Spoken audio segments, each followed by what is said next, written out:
नमस्कार, आप देख रहे हैं द क्रेडिबल न्यूज। मैं हूं शालिनी। दोस्तों, आप सभी लोगों ने अपने बचपन में वो कहावत तो जरूर सुनी होगी, राम नाम जपना पराया माल अपना। अब इस नारे को बदलकर बीजेपी के लिए कुछ लोग कह रहे हैं कि राम नाम जपना चढ़ावा दान अपना। पिछले कुछ दिनों से राम मंदिर में हुई करोड़ों रुपए की चंदा चोरी को लेकर तमाम तरह की बातें हो रही हैं। बड़े बड़े खुलासे भी सामने आ रहे हैं। वहीं अखिलेश यादव ने इस मुद्दे को उठाया था, जिसके बाद सियासत गर्मा गई। मंदिर ट्रस्ट और बीजेपी पहले तो इन आरोपों को सिरे से खारिज कर रही थी, लेकिन इस बीच इस कहानी में एंट्री होती है एक ऐसे इंसान की जिसने पूरे मामले में घी की जगह पेट्रोल डाल दी है, और उनका नाम है महिपाल सिंह। महिपाल सिंह कोई आम आदमी नहीं है। वो खुद को राम मंदिर का पूर्व लेखा प्रभारी यानी अकाउंटेंट बताते हैं। उन्होंने कई यूट्यूब चैनल्स पर आकर ऐसे ऐसे खुलासे कर डाले हैं कि सुनने वालों के भी कान खड़े हो गए हैं। और उनका कहना है कि मंदिर के चढ़ावे में जो चोरी हो रही है वो कोई आज से नहीं हो रही है, कोई नई नई चोरी नहीं हो रही है, बल्कि पिछले कई सालों से ये चोरी धड़ल्ले से चल रही है। और उन्होंने कहा कि उन्होंने खुद अपनी आंखों से ये चोरी पकड़ी थी। महिपाल सिंह जी वैसे तो राजस्थान के रहने वाले हैं और बैंक के एक रिटायर्ड बड़े अधिकारी हैं, यानी पैसों का हिसाब किताब रखने में वो एकदम उस्ताद आदमी है। साल 2021 के जनवरी महीने में उन्हें राम मंदिर में पैसों का हिसाब रखने के लिए लेखा प्रभारी बनाकर भेजा गया था। तब वो वहां जनवरी 2021 से लेकर अप्रैल 2022 तक थे, यानी करीबन 1.25 साल तक वो वहां पर रहे।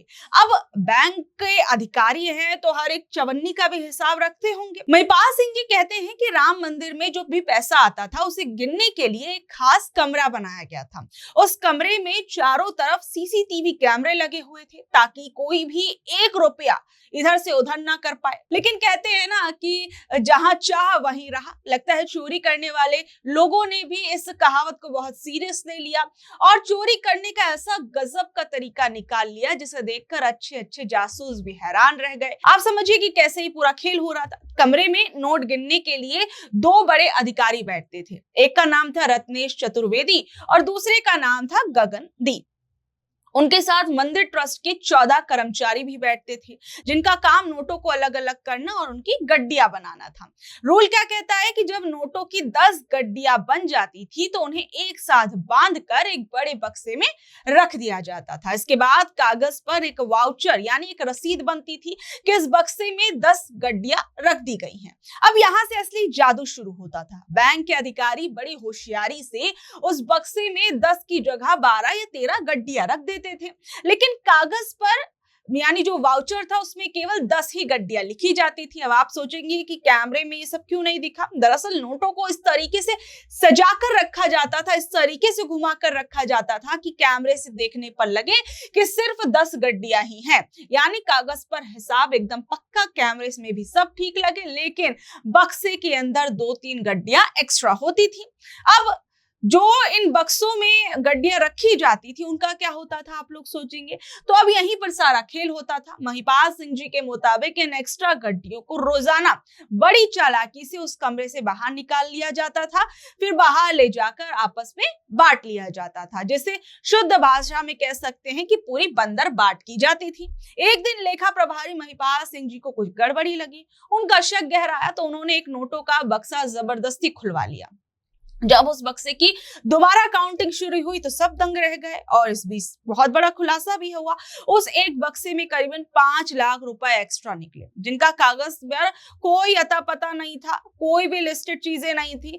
यानी आप समझ सकते हैं कि ईमानदार अधिकारी होने के नाते महिपाल सिंह जी ने तुरंत ये शिकायत जो है वो श्री राम जन्मभूमि तीर्थ ट्रस्ट के महासचिव चंपत राय जी के पास पहुंचा दी और उन्होंने बताया कि देखिए कैसे आपकी नाक के नीचे लाखों रुपए का खेल हो रहा है। लेकिन आगे जो हुआ वो किसी फिल्म की कहानी जैसा है। चंपत जी अभी तो खुद ये भी कह रहे थे कि हुआ कुछ नहीं है, ऐसी चीजें हो रही हैं, ऐसी बातें हो रही हैं। चंपत राय जी को उस वक्त भी शिकायत देने के बाद भी उन चोरी करने वाले लोगों पर कोई कार्रवाई नहीं हुई। उल्टा आप देखिए जो सच बोल रहा था यानी महिपाल सिंह जी को उनके पद से हटाकर बाहर का रास्ता दिखा दिया और तो और उन्हें नौकरी से हटाने से पिछले 7-8 महीने पहले की जो जितनी भी सारी सीसीटीवी फुटेज थी उन्हें गायब करवा दिया गया। मतलब अब ये बंदा अगर इसे नौकरी से निकाल भी दे, अगर ये आवाज भी उठाए तो बाहर जाकर किसको क्या बताएगा। सीसीटीवी फुटेज ही गायब करा दो, ना रहेगा बांस ना बजेगी बांसुरी। कहानी यही खत्म भी नहीं हुई। महिपाल सिंह जी ने एक और बहुत बड़ा खुलासा किया जो सोने और चांदी के दान से जुड़ा है। हम सब जानते हैं कि जब भक्त मंदिर में जाते हैं तो सिर्फ कैश नहीं देते हैं, कोई सोने का मुकुट चढ़ाता है, कोई चांदी का सिक्का चढ़ाता है। मंदिर परिसर में ऐसे कई दान पात्र यानी बॉक्सेस रख दिए जाते हैं जिनमें लोग सोना, चांदी और कीमती धातुएं डालते थे। महिपाल सिंह जी का कहना है कि इन सारे सोने चांदी को इकट्ठा करके एक बहुत बड़े कंटेनर यानी लोहे के डिब्बे में डाल दिया जाता है और फिर ले जाया जाता है। सबसे हैरान करने वाली बात यह है कि सोने चांदी का आंतरिक स्तर पर यानी इंटरनल लेवल पर कोई हिसाब किताब नहीं होता, कोई पक्की रसीद नहीं बनाई जाती। और जब महिपाल जी ने दफ्तर में पूछा कि भैया इस सोने चांदी का लेखा जोखा कहाँ है, ये तो बता दीजिए, इसकी रसीद क्यों नहीं बन रही है, तो उन्हें ऊपर से जवाब मिला कि हमें सिर्फ इसकी फोटो खींचकर आगे भेजने के लिए हुक्म मिला है, रसीद बनाने का नहीं मिला है। हालांकि जो लोग सीधे ऑफिस के काउंटर पर आकर दान देते थे उन्हें तो रसीद मिलती थी, लेकिन दान पात्र में गिरे सोने चांदी की का जो था, आप कह सकते हैं कि उसका भगवान ही मालिक था। इस पूरे खुलासे के बाद सोशल मीडिया पर लोग गुस्से में लोग कह रहे हैं कि जो लोग भगवान राम के नाम पर करोड़ों रुपए का चंदा इकट्ठा करते हैं, अगर वही चंदे की चोरी कर रहे हैं तो इनसे बड़ा रामद्रोही यानी भगवान राम का विरोध करने वाला कोई है ही नहीं। विपक्ष कह रहा है कि ऐसे चोरों को तुरंत जेल में डाल देना चाहिए।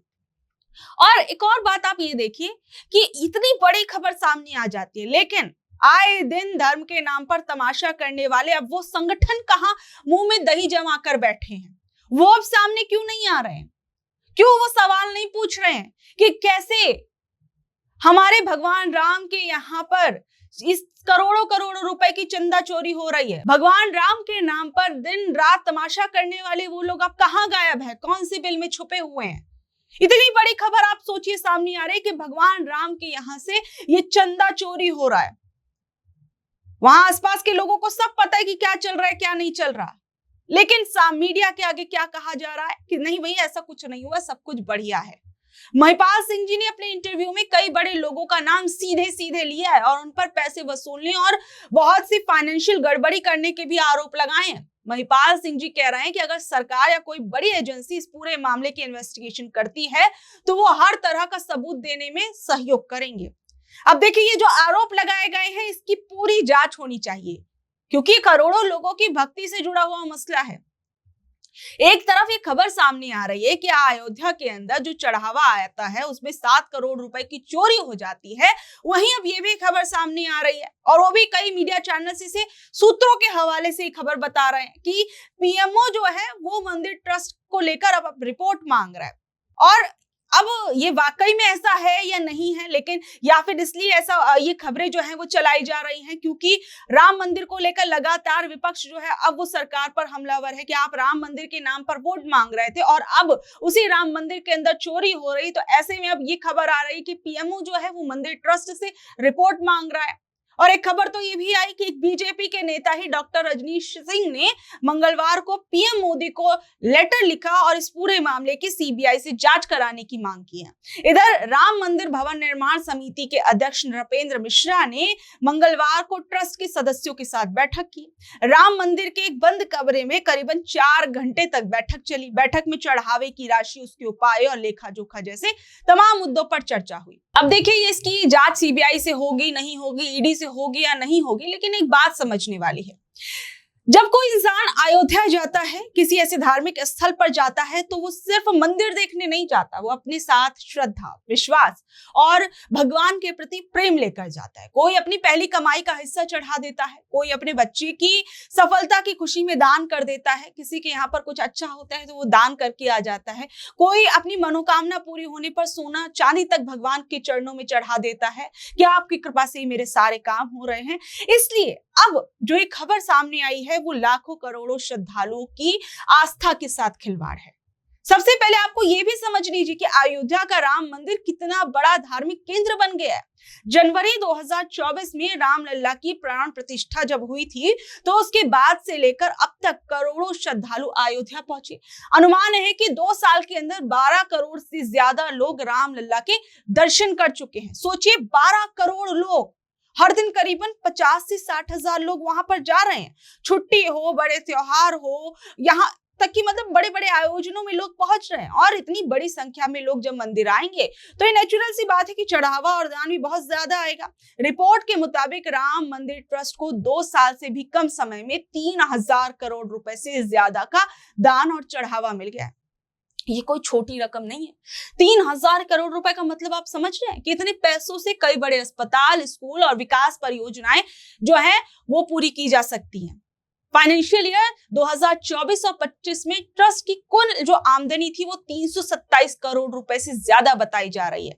आप लगभग कह सकते हैं कि 1 करोड़ रुपए पर डे। तो देखिए किस तरीके से करोड़ों रुपए जहां आय हो रही है तो वहीं पर किस तरीके से इतना बड़ा खेल किया जा रहा है। अब अखिलेश यादव जो है उनका बयान सामने आया, वो कह रहे हैं कि समस्त विश्व में भगवान राम के उपासकों के लिए बेहद संवेदनशील समाचार है कि राम मंदिर के चढ़ावे की करोड़ों रुपए की रकम गायब हो गई।